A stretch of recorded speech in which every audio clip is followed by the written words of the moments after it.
فإن خير الحديث كتاب الله وأحسن الهدي هدي محمد صلى الله عليه وسلم وشر الأمور محدثاتها وكل محدثة بدعة وكل بدعة ضلالة وكل ضلالة في النار.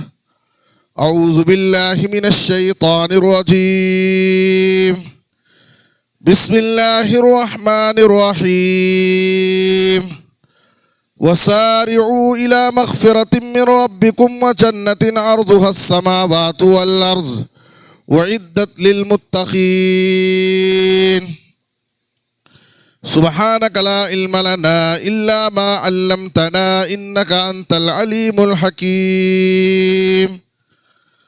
رب اشرح لي صدري ويسر لي أمري واحلل عقدة من لساني يفقهوا قولي رب زدنی علما.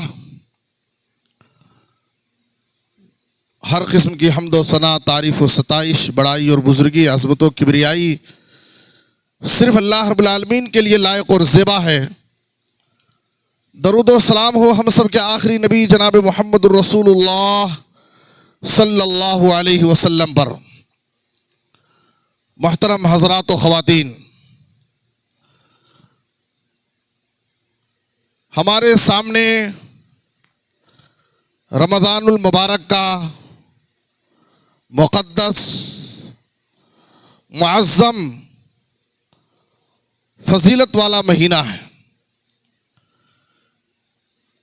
پوری دنیا کے مسلمان اس ماہ مبارک کے شدید منتظر اور مشتاق ہیں. آہٹ پہ کان، در پہ نظر، دل میں اشتیاق، کچھ ایسی بے خودی ہے تیری انتظار میں، کچھ ایسی بے خودی ہے تیرے انتظار میں. اس ماہ مبارک کا انتظار کیوں نہ ہو جبکہ یہ مہینہ فضیلت والا مہینہ ہے، خیر و برکت کا مہینہ ہے، عظمت والا مہینہ ہے، گناہوں کی مغفرت کا مہینہ ہے، درجات کی بلندی کا مہینہ ہے، رب کو راضی کرنے کا مہینہ ہے. میرے بزرگوں اور دوستو، جب یہ ماہ مبارک آتا، ہمارے نبی جناب محمد الرسول اللہ صلی اللہ علیہ وسلم صحابہ کرام کو اس ماہ مبارک کی آمد کی بشارت سناتے.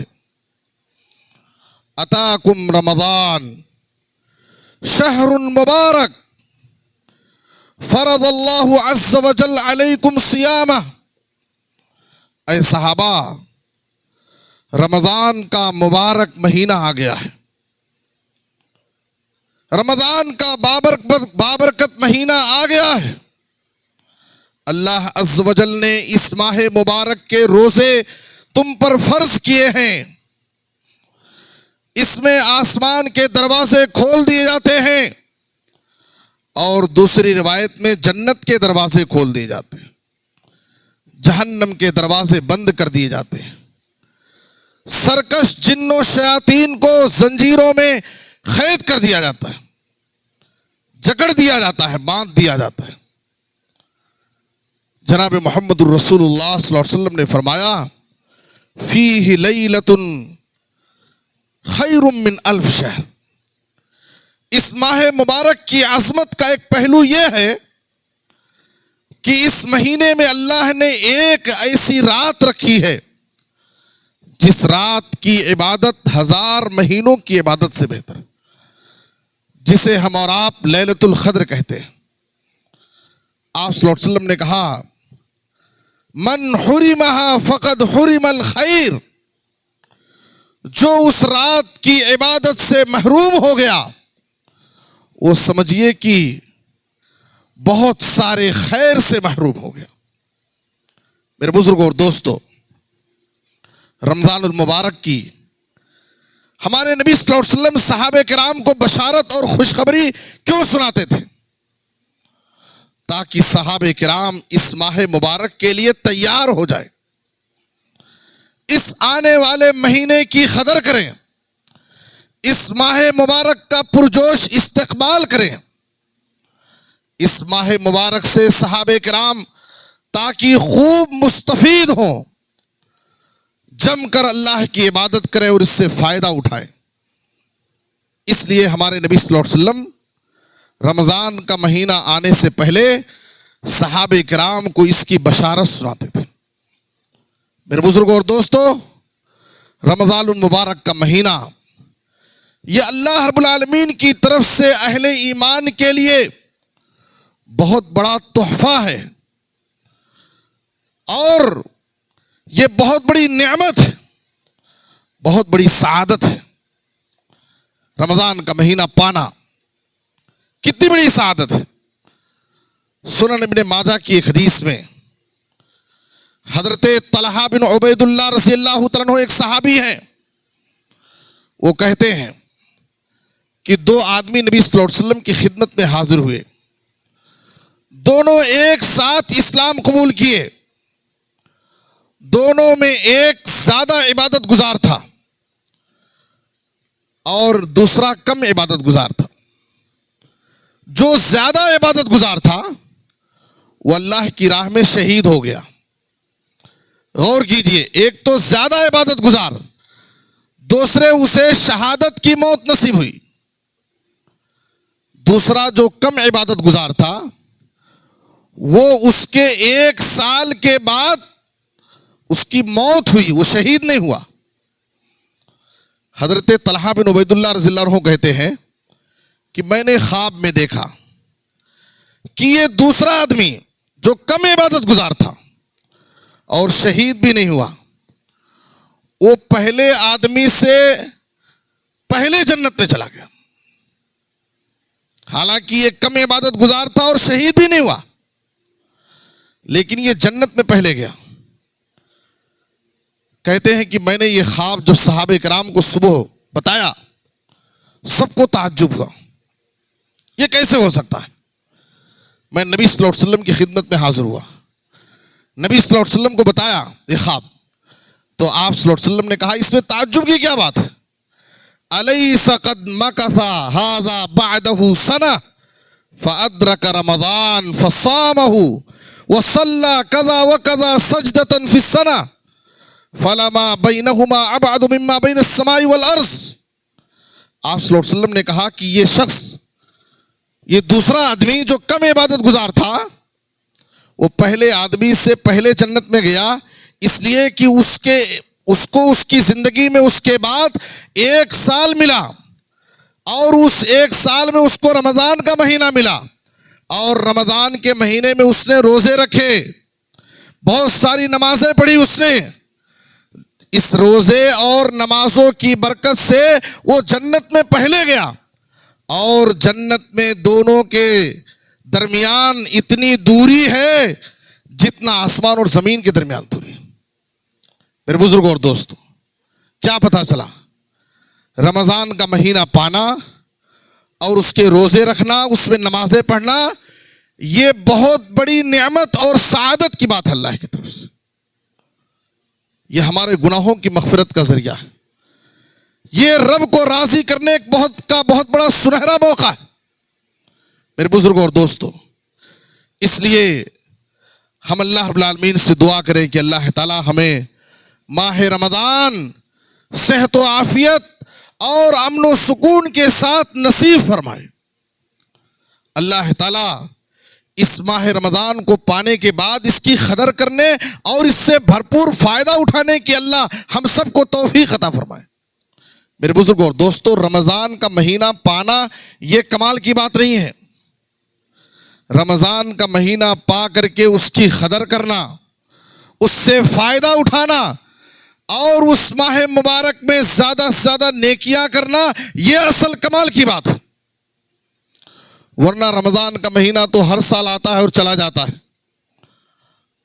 یہ کمال کی بات نہیں۔ اس لیے ہماری یہ ذمہ داری ہے کہ ہم اس نعمت کو پانے کے بعد اس کی قدر کریں۔ لیکن اگر کوئی شخص رمضان کے مہینے کو پائے پانے کے بعد بھی اس مہینے کی اگر قدر نہیں کرتا ہے، اس کی ناقدری کرتا ہے، اس کو ضائع کر دیتا ہے، عام مہینوں کی طرح اس مہینے کو بھی لہو لعب میں، دنیا بنانے میں اگر گزار دیتا ہے اور اس سے فائدہ نہیں اٹھاتا، تو یاد رکھو ایسا شخص بہت بڑا بدنصیب انسان، بہت بڑا بدنصیب۔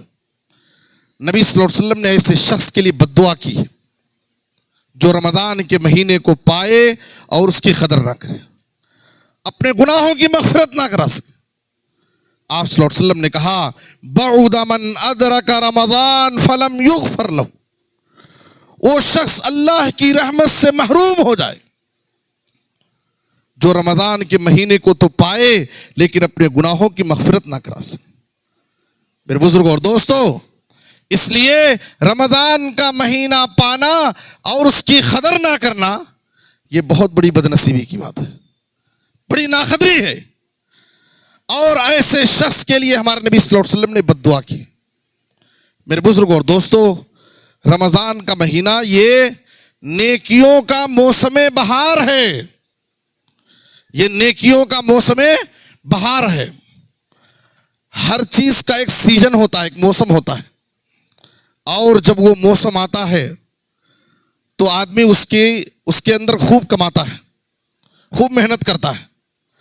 رمضان کا مہینہ یہ نیکیوں کا موسم بہار ہے۔ جب رمضان کا مہینہ آتا ہے تو اہل ایمان اس ماہ مبارک میں نیکیاں کماتے ہیں، اور اللہ تعالیٰ اپنے فضل و کرم سے اس مہینے میں نیکی کو آسان کر دیتا ہے، نیکی کو آسان کر دیتا ہے۔ یہ جنت کے دروازے اس مہینے میں کیوں کھولے جاتے ہیں؟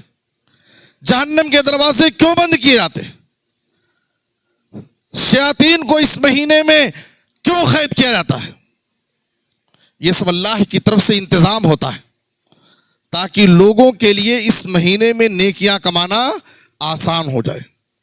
اسی لیے آپ دیکھیے، وہ لوگ جو پورے سال مسجدوں میں نظر نہیں آتے، رمضان کے مہینے میں مسجد میں نظر آتے ہیں۔ وہ لوگ جو پورے سال صدقہ اور خیرات نہیں کرتے، رمضان کے مہینے میں ان کو بھی اللہ توفیق دے دیتا ہے، سب جبے خبے میں نظر آتے ہیں۔ وجہ کیا ہے؟ کہ اللہ رب العالمین کی طرف سے آسانی ہے، اللہ نیکیوں کو آسان کر دیتا ہے۔ میرے بزرگوں اور دوستو، باقاعدہ اللہ رب العالمین کی طرف سے ایک منادی اعلان کرتا ہے، یا باغی الخیر اقبل ویا باغی الشر اقصر۔ اے نیکی کے طلبگار، اے نیکی کرنے والے، رمضان کا مہینہ آ گیا ہے، تو نیکیوں میں آگے بڑھ، نیکیوں میں آگے بڑھ۔ اس مہینے میں تو نیکیاں کما لے۔ اور اے گناہوں کے طلبگار، گناہ کی عادت رکھنے والے، رمضان کا مہینہ آ گیا ہے، اس ماہ مبارک کی عظمت اور تقدس کا خیال رکھتے ہوئے تو گناہوں سے باز آ جا۔ میرے بزرگوں اور دوستو، رمضان کے مہینے کی ہر رات کو اللہ تعالیٰ اپنے فضل سے جہنم سے جہنمیوں کو آزاد کرتا ہے۔ یہ اس ماہ مبارک کی عظمت ہے۔ میرے بزرگ، یہ نیکیوں کا موسم بہار۔ ہم پورے سال دنیا کمائیں، لیکن رمضان کے مہینے میں ہم یہ ارادہ کر لیں کہ ہم اس ماہ مبارک میں نیکیاں کمائیں گے۔ یہ نیکیاں کمانے کا مہینہ ہے، یہ اللہ رب العالمین کی طرف سے بندوں کے لیے تحفہ ہے، انعام ہے۔ ہم اس کی قدر کریں، اور اگر ہم نے اس کی قدر کی، یاد رکھیں پورے مہینے ہم خیر، پورے سال ہم خیر اور بھلائی میں رہیں، پورے سال اس کی برکتیں ہم محسوس کریں گے۔ اس لیے اس ماہ مبارک کے آنے سے پہلے، اس ماہ مبارک کے آنے سے پہلے ہم اپنی نیتوں کو خالص کر لیں، پختہ ارادہ کریں، عزم مصمم کریں۔ اللہ تعالیٰ اس ماہ مبارک میں ہمیں جب نصیب کرے گا، ہم اس ماہ مبارک میں زیادہ سے زیادہ نیکیاں کریں گے۔